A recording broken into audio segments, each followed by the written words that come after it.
You think throwing money around makes you one of us? My mother said as my family turned my baby shower, which I paid for, into my sister's engagement party and locked me out.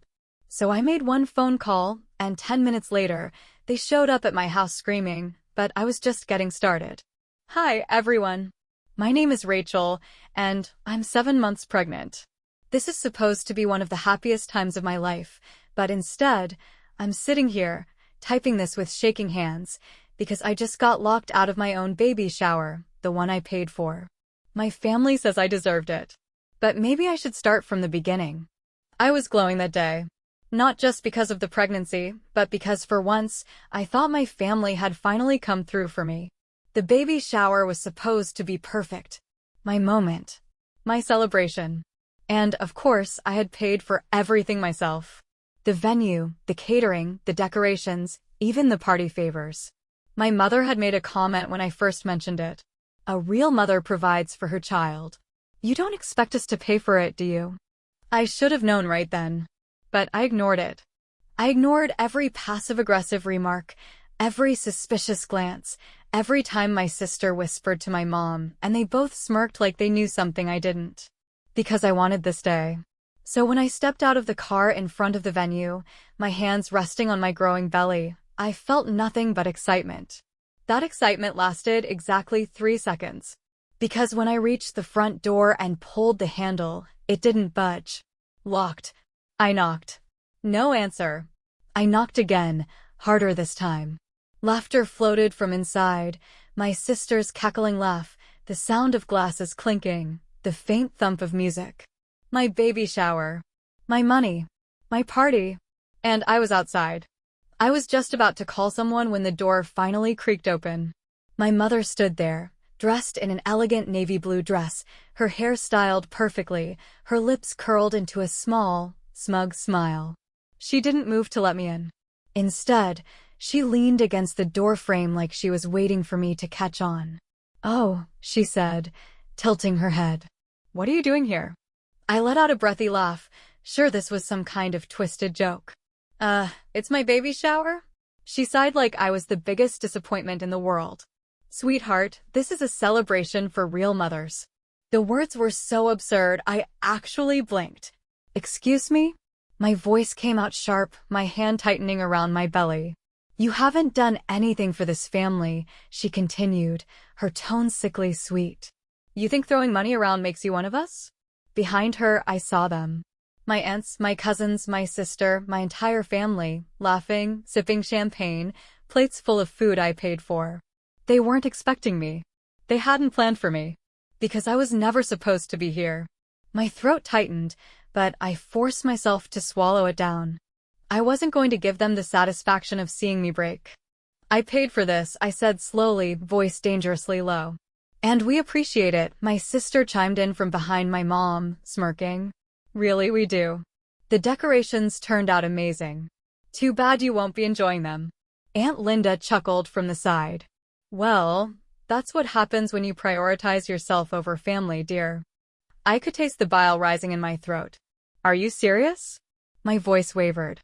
"I have done nothing but give to this family. I have supported you, helped you, paid for things none of you ever even said thank you for. And now you're—" "Lower your voice," my mother hissed, eyes flicking toward the hallway. "You're causing a scene." A scene. At my own baby shower. And suddenly, I was 7 years old again, standing in our dimly lit kitchen, holding up a crumpled drawing of a stick figure family. "Look, Mommy. I made this for you." She barely glanced up from the sink, scrubbing a plate so hard I thought it might shatter. "Rachel, not now. Go help your sister with her homework. She actually needs it." I had swallowed down the lump in my throat and done as I was told. Because that's what I always did. Even now, decades later, nothing had changed. I took a slow, steady breath, blinked away the sting in my eyes, and smiled. "All right," I said, tilting my head. I just stood there, staring at my mother's cold, unreadable expression. "A celebration for real mothers," she had said. I had paid for the venue, the food, the cake. I had planned every detail. And yet, somehow, I wasn't even allowed through the door. The laughter from inside grew louder, floating through the gap in the doorway like poison. My fingers curled into fists. "Mom," I said, my voice tight. "What's going on?" She sighed like I was exhausting her. "Rachel, this isn't a big deal. You're overreacting." I glanced past her shoulder and saw my sister, Ava, in an expensive white dress, holding up her hand as a group of women admired the diamond on her finger. My stomach twisted. "What is this?" My voice came out quieter than I wanted it to. Ava turned then, locking eyes with me. And the smile that spread across her lips? Pure malice. "Oh, didn't Mom tell you?" she said sweetly. "It's my engagement party." My world tilted. I looked at my mother again, praying for some kind of denial. Some kind of explanation that would make this less than what it was. She didn't even blink. "Rachel," she said patiently, like I was a child. "You have to understand. A baby is, well, it's not exactly the same as an engagement. We needed to prioritize something the whole family could celebrate." "You replaced my baby shower," I whispered, barely able to form the words. "It just made sense," she said with a light shrug. "Besides, you don't even have a husband." There it was. The real reason. Ava let out a fake sympathetic sigh. "I mean, come on, Rachel. A baby out of wedlock? It's not exactly something to throw a party for." I felt the sting behind my eyes, but I refused to let them see it. I had spent months trying to convince myself that things were different now. That my mother and sister, no matter how self-absorbed, would at least pretend to care about me and my baby. I was wrong. I took a deep breath, forcing myself to stay calm. "Okay." Ava raised an eyebrow. "Okay." I smiled. "Yeah. Okay." Then I pulled out my phone. My mother stiffened. "Rachel, what are you doing?" I held up a finger, dialing the number I had memorized weeks ago, just in case. The line rang twice before a smooth, professional voice answered. "Ms. Wright." "I assume this is the call." "It is," I said, keeping my eyes locked on my mother's. "Cancel everything." A sharp inhale. "Understood. I'll handle it now." Click. Ava frowned. "Wait, what do you mean cancel everything?" I slid my phone back into my purse. "Oh, you'll see." And then, without another word, I turned and walked away. I didn't need to see their reactions. Not yet. Because in exactly 10 minutes, when the catering company pulled out, the waitstaff walked away, and their guests stood in an empty, undecorated venue, that's when they'd truly understand. So, after getting locked out of my own baby shower, which had secretly been turned into my sister's engagement party, I made a call. I canceled everything. And then I walked away. I thought that would be the end of it. I was wrong. Because less than 10 minutes later, my entire family showed up at my house, screaming. I had just stepped into my apartment when the first call came. "Mom, incoming call." I let it ring. Then came another. "Ava, incoming call." Declined. Then a text from Aunt Linda. "Rachel, what did you do? The venue is empty. The guests are standing around looking confused. Call me now." I smirked. Good. I barely had time to toss my purse onto the counter before I heard it, tires screeching outside. A moment later, there was a furious pounding on my door. Bang, bang, bang. "Rachel, open this door right now." I took my time. I wanted them to wait. By the time I finally swung the door open, my mother, Ava, and 2 of my aunts were standing on my doorstep, red-faced and shaking with rage. "What did you do?" my mother hissed through gritted teeth. I leaned against the doorframe, arms crossed. "Oh, you mean the engagement party? The one you replaced my baby shower with? The one you didn't even bother to tell me about?" Ava shoved past me into my apartment.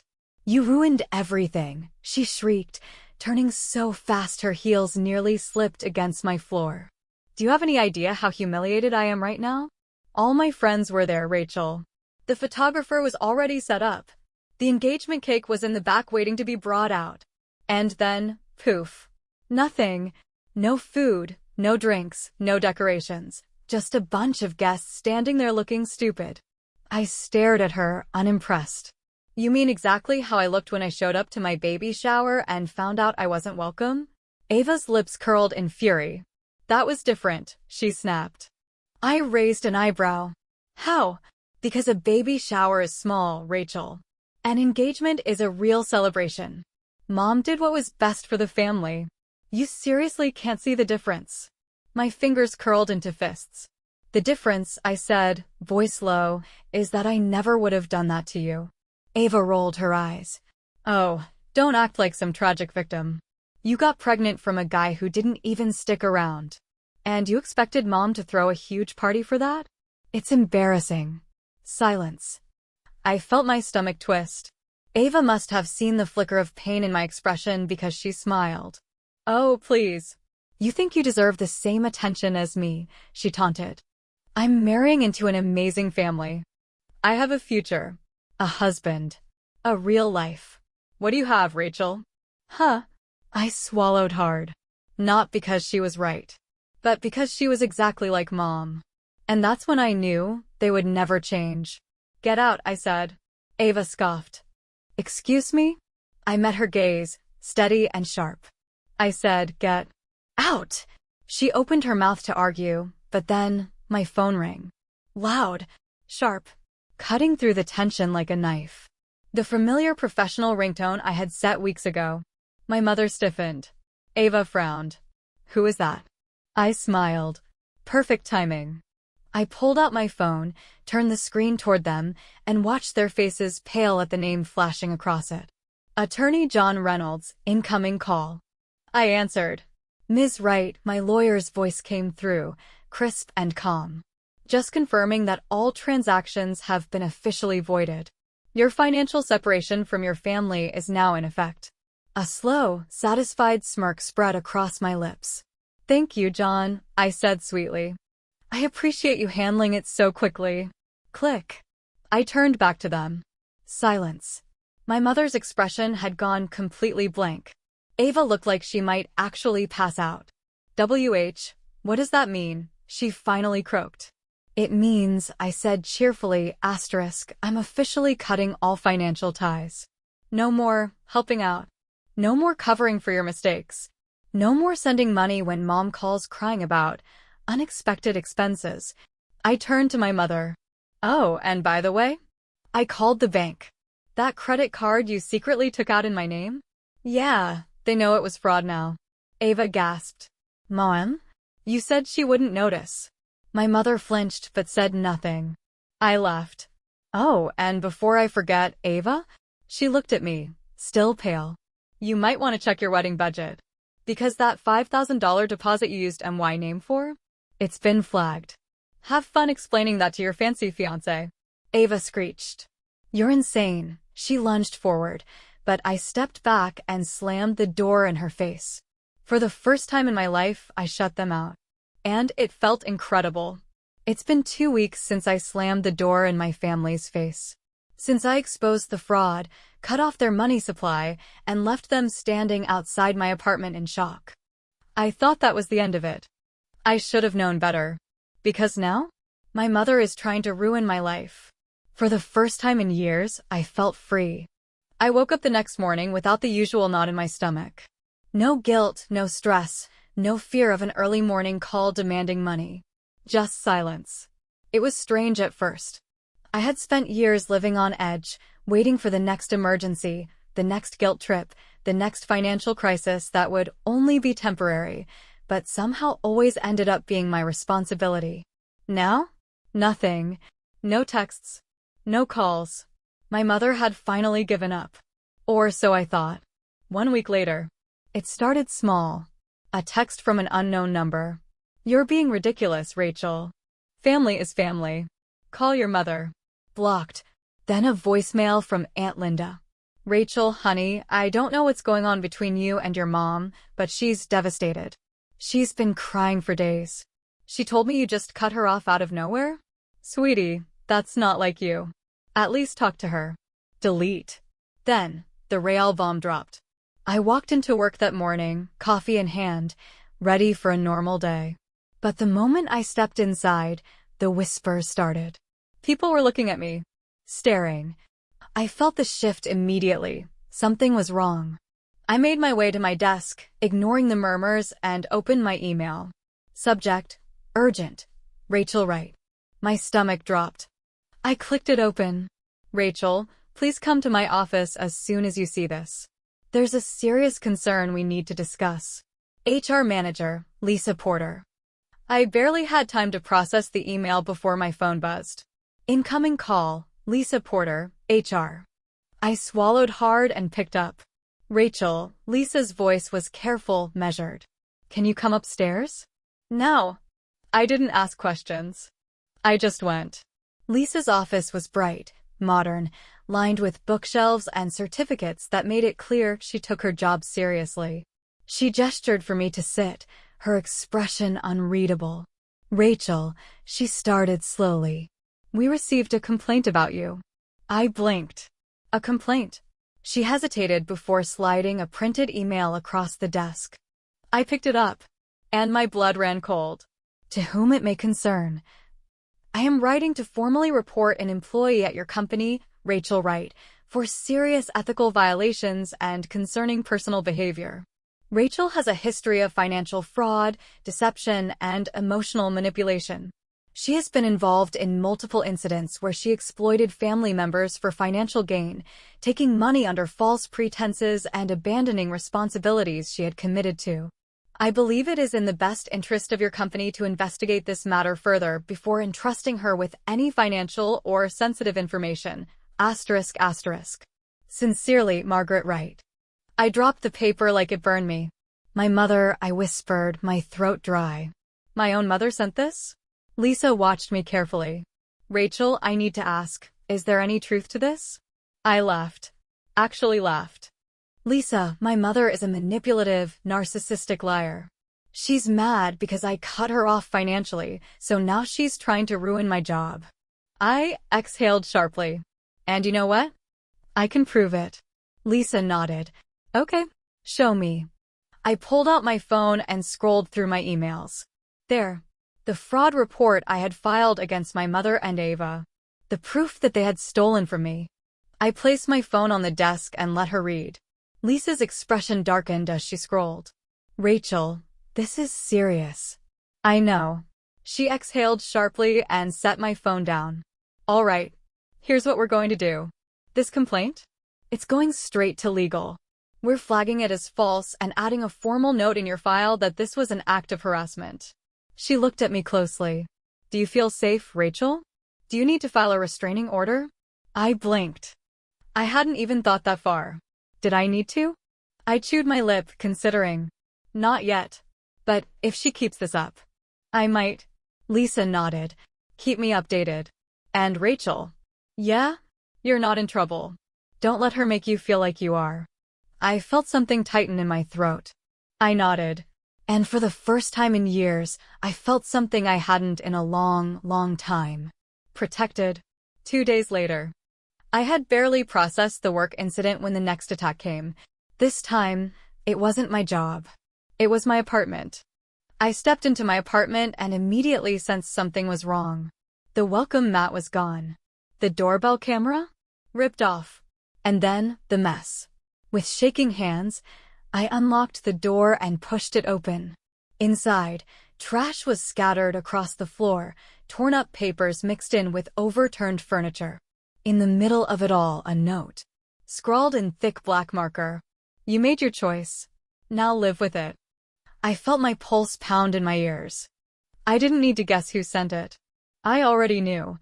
I pulled out my phone and dialed 911. 2 weeks ago, I cut off my toxic family. Since then, my mother tried to ruin my job and failed. But today, I came home to find a note slipped under my door, 4 words in her handwriting. You made your choice. I called the police. And now? Now it's time to end this for good. The police report.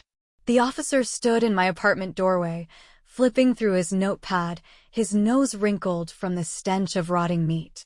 You're sure no one else has a key to your apartment? He asked. Only the landlord. But my mother knows how to pick locks, I said flatly. He gave me a sharp look. And you believe she did this? I stepped aside and gestured toward the note, still lying in the middle of the mess. It's her handwriting. The officer sighed and jotted something down. All right. We'll file a report. But unless you have a camera or a witness, there's not much we can do besides advise you to get a restraining order. A restraining order. A month ago, I would have hesitated. Now? I nodded. Let's do it. The courtroom. A week later, I sat in a courtroom across from my mother. She looked smaller than I remembered.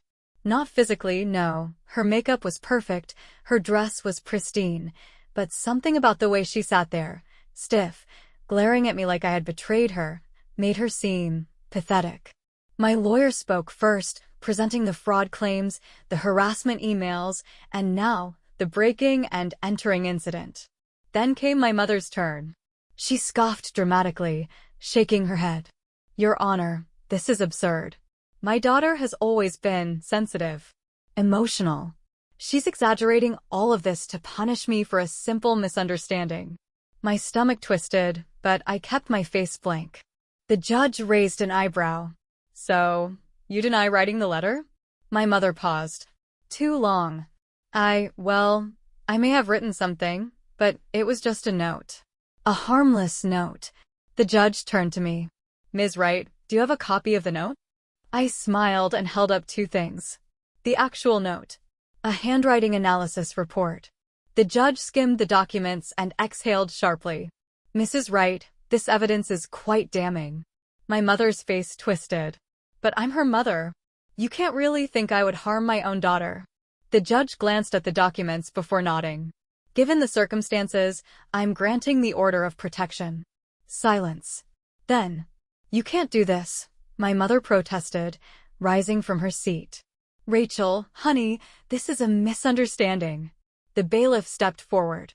Ma'am, please step outside. She turned to me, desperate. Rachel, I'm your mother. I exhaled, meeting her gaze. Not anymore. And then? I watched her get escorted out of my life. For good.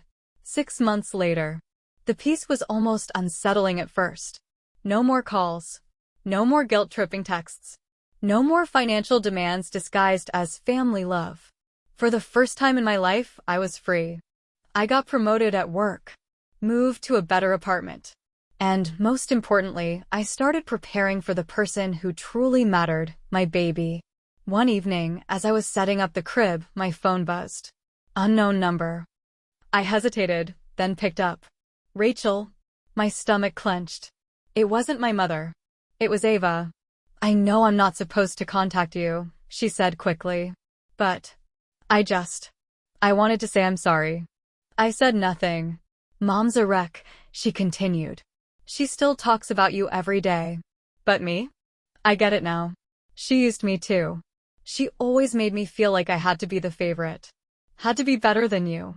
But the second I needed something from her, she turned on me too.